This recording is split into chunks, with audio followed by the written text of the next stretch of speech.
Hi, my name is Samantha. I'm going to be teaching you all about how to throw on the wheel. Throwing on the wheel originated in around 3000 BC in Mesopotamia, which is modern-day Iraq. So throwing on the wheel is just a form of shaping your clay into a vessel. There's different techniques that you can use. You can do coil pots or pinch pots, but with throwing on the wheel, it makes things really easy to get a centered, nice symmetrical vessel. And I'm going to be teaching you guys how to go through all the different steps of throwing on the wheel. So we're going to start at wedging the clay. And wedging the clay is basically just getting all of the air pockets out of the clay so that your vessel doesn't explode when you put it in the kiln. So from that, I'm going to be talking about different tools and techniques that you guys can be using just to make sure that your clay is nice and centered and that everything goes smoothly. So let's get started. As I said before, wedging is a way to get rid of air pockets from your clay. For wedging, you want your clay to be plastic, which is the workable stage of clay. This is the spiral technique. So what you do is apply pressure to one side of the clay so that it circulates under and around the ball of clay you have. This presses out any unwanted air bubbles and helps in getting all of your clay to be the same consistency. Here you can see the spiral you will form in your clay.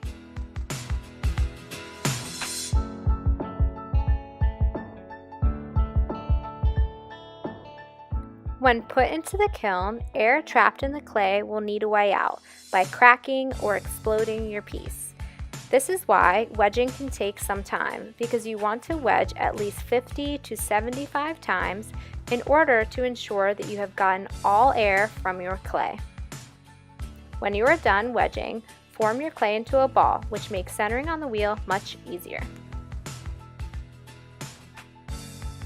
Now I'm going to show you all some tools you might need to throw. A towel and an apron to keep yourself clean. You'll need various sponges. You'll need various wooden and metal ribs.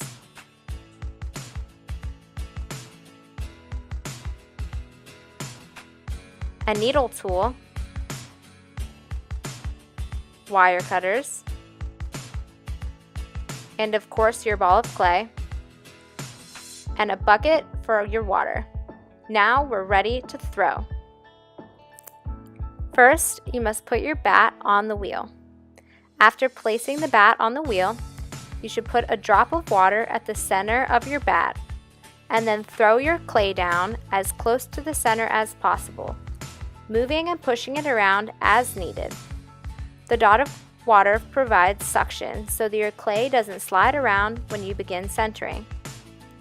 For centering, your wheel should be going at maximum speed. This keeps you from moving the clay rather than the clay moving you. When centering, it is important to firmly ground at least one of your elbows into your hip for stabilizing and power. You should also keep your hands touching at all times for even more stability. And you should be using plenty of water to keep the clay from sticking to your hands. There are several ways to get your clay to be centered. You can pull it up and chop it back down, or if you have a firm hand placement, you can push the clay into the center by squeezing your hands together. Centering can take some time, and depending on the hardness of your clay, it can take even longer, so be patient.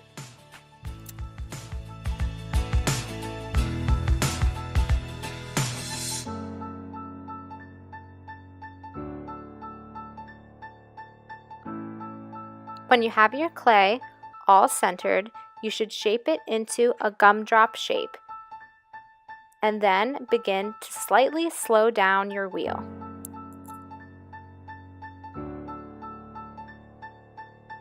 Now I'm going to put a hole at the center of the clay. Much like centering, it is important to have your hands touching to add stability. Without stability, you could throw your clay off the center, and then you wouldn't have a stable piece. Once you have gone down into the clay, you can begin to open it up. by pinching and pulling the clay out between your hands.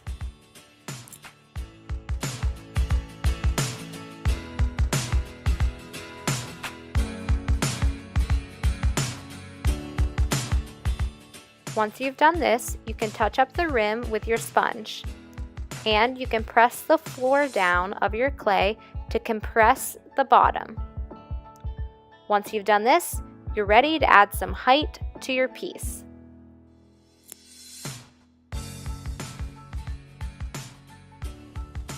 Using your knuckle for the first 2 or 3 pulls helps you control the clay. Also, it's very important to add that you should slightly slow down your wheel at this point. It usually only takes 3 to 4 pulls to get your clay to a desired height.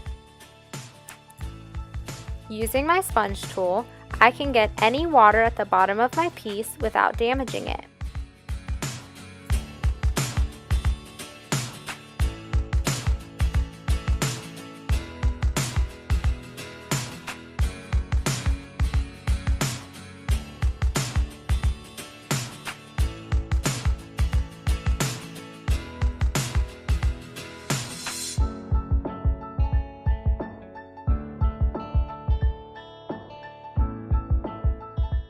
And using my metal rib tool, I can take off any slip that has formed on the outside of my clay.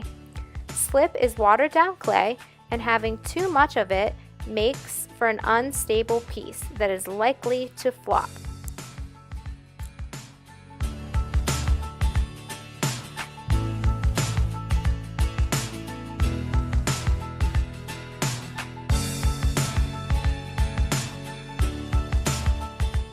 Now you can see that I am forming my piece and moving it and shaping it to look exactly how I want it to.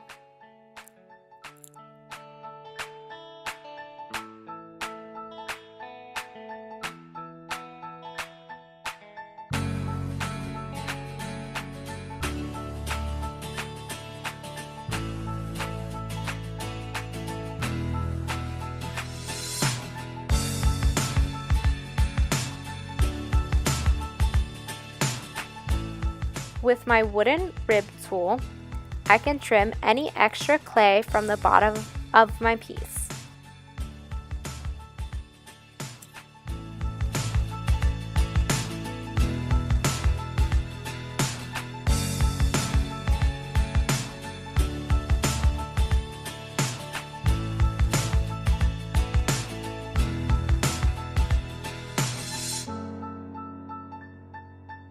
As you can see, the rim of my clay is slightly uneven, so I just have to take my wire tool and trim off the edge.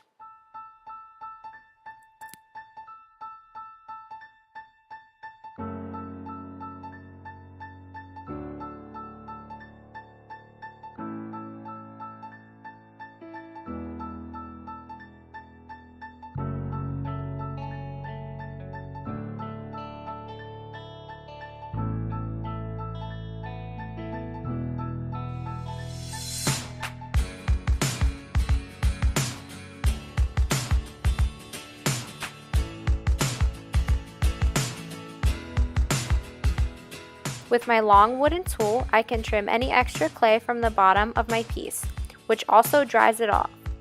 This will make it really helpful to take it off the wheel later.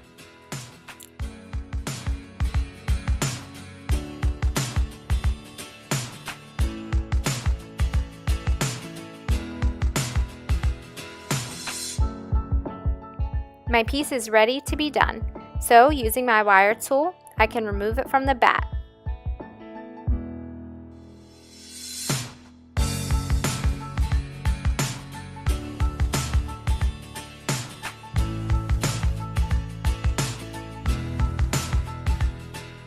Now, using my towel, I can dry off my hands, which allows me to be able to pull my piece off of the bat. I apply even pressure with both of my fingers and pull up gently. And we're all done.